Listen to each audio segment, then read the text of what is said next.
nothing, unfortunately. Right. OK, that's one ploy. Ploy number 2 is the £1.78 trick, as done by Boyzone. Take us through that. Absolutely. Well, what happens with the 178 trick is that No Matter What, which was the big Boyzone hit, was going so well in the charts, and the record company thought, now hang on a moment, if we sell it and it's eligible to go into the charts, it's going to take away from the sales of the new record. So what they did was they priced it to the retailers at £1.78, which is 1 penny lower than what's eligible to the chart. You'd think a singles chart that says the biggest selling singles in the country would include all singles, but it's not so.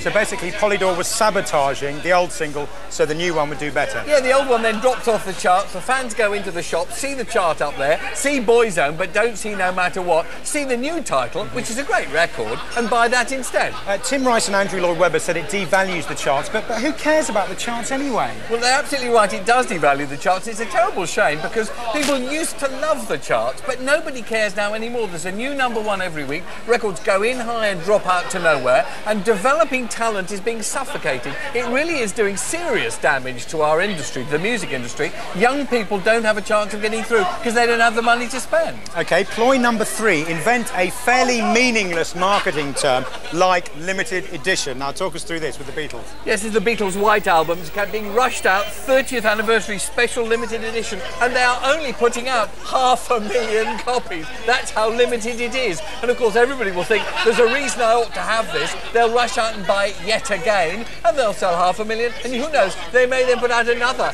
limited edition of another 500,000. Incidentally, if you want something that's really limited, this U2 EP from 20 years ago, they only printed 1,000. It's now worth £100, so that's what I really call limited.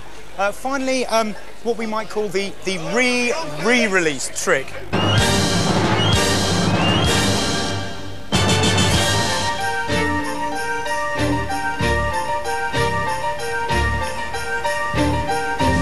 From the magnificently refurbished Lyceum Theatre in London. In keeping with a tradition that goes back to 1912, all the artists appearing tonight are giving their services free in aid of the Entertainment Artist Benevolent Fund, a charity which not only runs a residential home for the elderly called Brinsworth House, but also gives practical help to entertainers of all ages from every aspect of the performing arts. This evening's gala is being staged in the presence of one of its patrons, His Royal Highness the Prince of Wales, and judging by the buzz of excitement in the street, his car's right on time. It certainly is, Ronan. The General Manager of the Lyceum, Debbie Garrick, welcomes His Royal Highness and escorts him through the theatre's sweeping classic portico to meet Laurie Mansfield, the Life President of the Entertainment Artist Benevolent Fund, and the Executive Administrator, Peter Elliott. Waiting at the top of the staircase is the man who should take all the credit for saving and restoring this beautiful theatre, the Chairman of Apollo Leisure, Paul Gregg. And next, Prince Charles meets Lady Delfont, a life governor of the EABF, Peter Pritchard OBE, the Chairman, Philip Hindin, the Vice Chairman, and Ray Don, the Treasurer. The Chief Executive of BBC Production, Ron Neal, and the well-known face of Alan Yentop, the corporation's Director of Television. Paul Jackson, the Controller of BBC Entertainment, whose department is staging tonight's glittering production, and alongside Paul, the Head of Light Entertainment, Michael Lego. Next come the presentations. The first, a souvenir programme from Alexander Lewis, representing St Barnabas and St Philip's School in Kensington. Clearly a proud moment there for young Alexander, and the second presentation is from Miss Daisy Jarvis. Muriel Newell, a resident of Brinsworth House, the home for elderly performers which is administered by the EABF, and finally Sheila Gould, the Senior Nursing Officer at Brinsworth. So, with the official welcomes completed, there's just time to admire the spectacular restoration work within this historic auditorium, originally opened in 1816 as the Royal Lyceum and Opera House.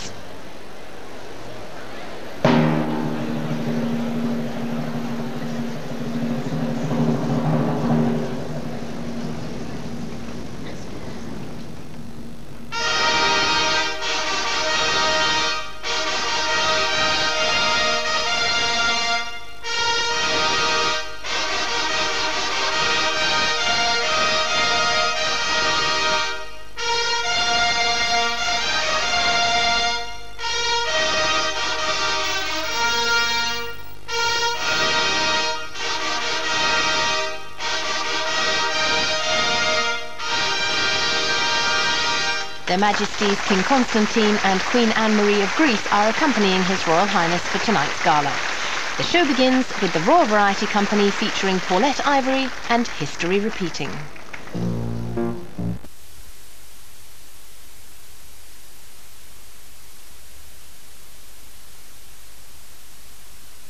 This lyrical tribute from Martine McCutcheon.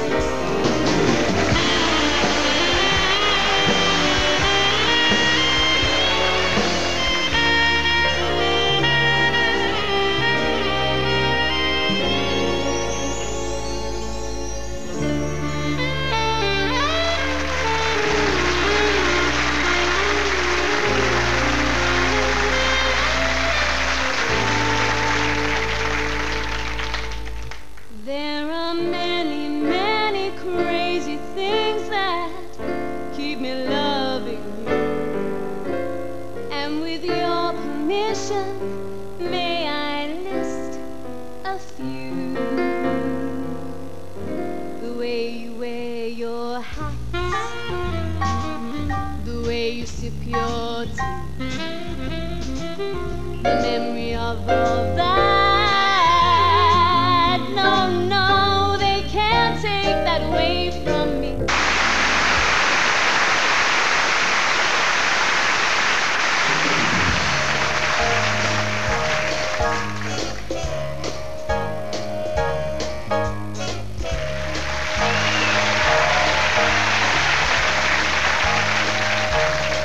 I have got you under my skin. I have got you deep in the heart of me. So deep in my heart, you're really a part of me. I've got you under my skin. I have tried so not to give in. I have said to myself, this affair is never gonna go so well. But why should I try to insist when baby I know so well that I've got you under my skin? I would sacrifice anything, come what might, for the sake of holding you near, in spite of a warning voice that comes in the night and repeats and shouts in my ear. Don't you know you're wise? You never can win. Use your mentality. Wake up to reality. But each time that I do, just the thought of you makes me stop before I begin. Cause I got you under my skin.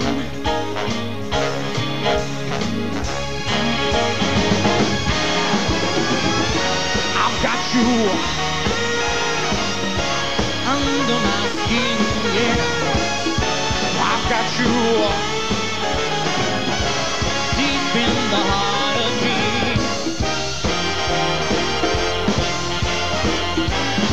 I know so well. Got you under my skin. I sacrifice everything, come what may, for the sake of having you near. In spite of a warning voice that comes in the night and repeats and shouts in my ear. Don't you know you're good? You never can win. Use your mentality. Wake up to reality. But each time that I do, just the thought of you makes me stop before I begin. 'Cause I've got you under my skin,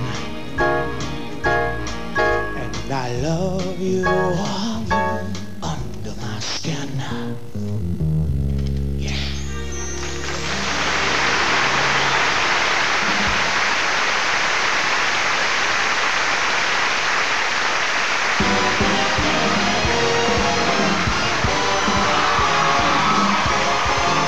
Take there, cutes, put on your dancing boots and come dance with me.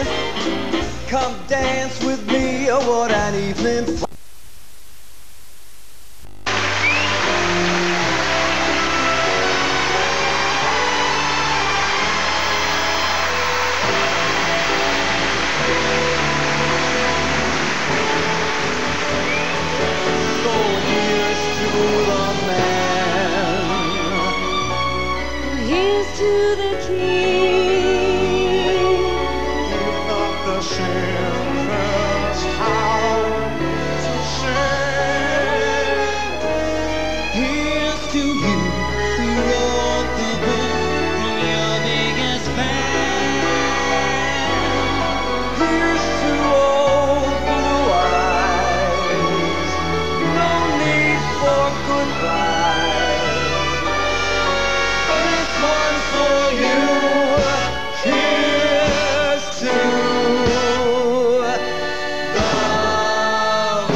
Of your name on my lips, and I like the sound of your sweet gentle kiss, and the way that your fingers run through my hair, and how your scent lingers even when you're not there. And I like the way your eyes dance when you laugh, how you enjoy your 2-hour bath, how you convinced me to dance in the rain, with everyone watching like we were insane. But I love the way you love me,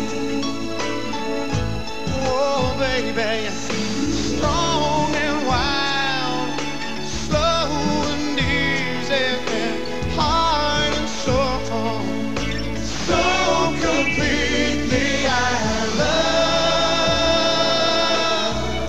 the way you love me.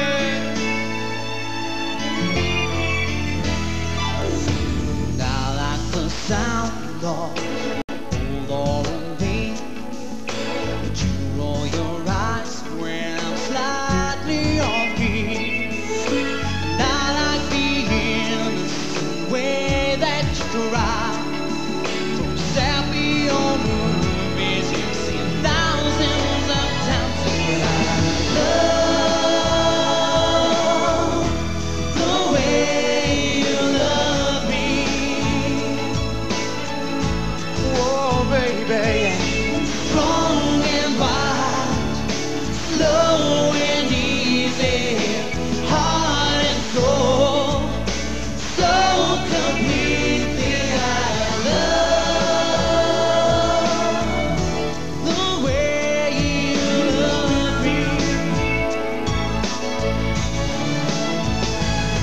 and I could list a million things I'd love to like about you, but they all come down to one reason. I could never live without you. I Love the way you love me, oh yeah, oh baby, strong and wild, strong and wild, slow and easy, heart and soul, so completely. I love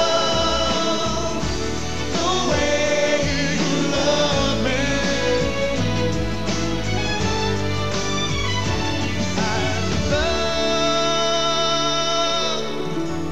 oh the way that you love me.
curtain falls on the 1998 Royal Variety performance, His Royal Highness makes his way backstage where he meets the producer and director of this year's show, Kevin Bishop, who in turn introduces members of the production team. Susie Lamb, the assistant producer, and Kim Gavin, the stage director and choreographer. Now the Prince turns to meet the entire company of performers who made tonight's spectacular show such a memorable triumph.